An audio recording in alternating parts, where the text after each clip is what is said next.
Born out of concerns about delayed contracting cycle and reduction in oil and gas production, the Nigerian National Petroleum Company Limited and the Nigerian Content Development and Monitoring Board, alongside international oil companies, constituted a committee to develop an industry framework for an optimized contracting cycle.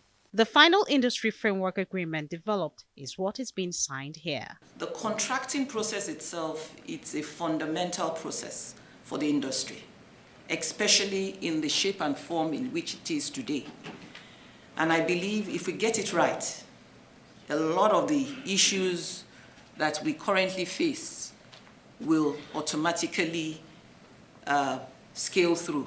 The whole idea is that we believe after today, we now have the framework and basis under which we will accelerate to optimize our contracting timeline. There's going to be KPI and there's going to be consequence in this. The next step is for us to engage the indigenous players because they also contribute in terms of gas production as well as oil production, because 60% of our domestic gas today is held by the indigenous players. So they will be the next tranche that we'll deal with to know what their challenges are. While stakeholders say this process is expected to improve the ease of doing business, reduce costs and drive efficiency, which will eventually translate to production growth and increased revenues. It's no gainsaying that oil and gas is the bedrock of Nigerians' economy today.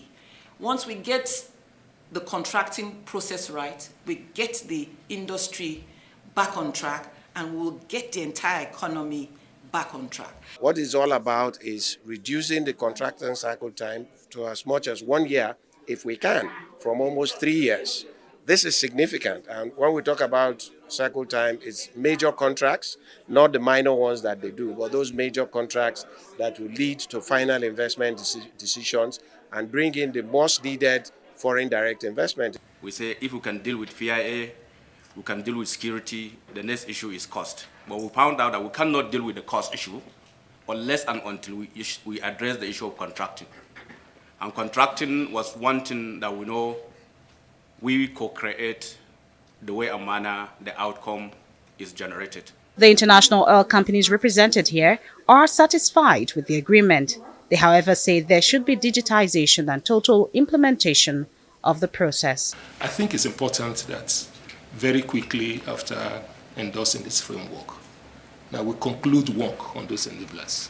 I think that is going to be the biggest signal to the world at large that we are ready for business. And it's an opportunity really to improve the overall competitiveness of our business. That's what this comes down to. An opportunity to improve effectiveness, to improve efficiency, and to ultimately to create an environment that opens more and more doors for future investment. Industry stakeholders here are hopeful that this collaborative effort between the local content regulatory body, the National Oil Company, Nnpcl Limited, and the IOCs will contribute significantly to the double-digit economic growth rate agenda of the government and be of great benefit to investors as well. Georgina Nnpcl, Arise News.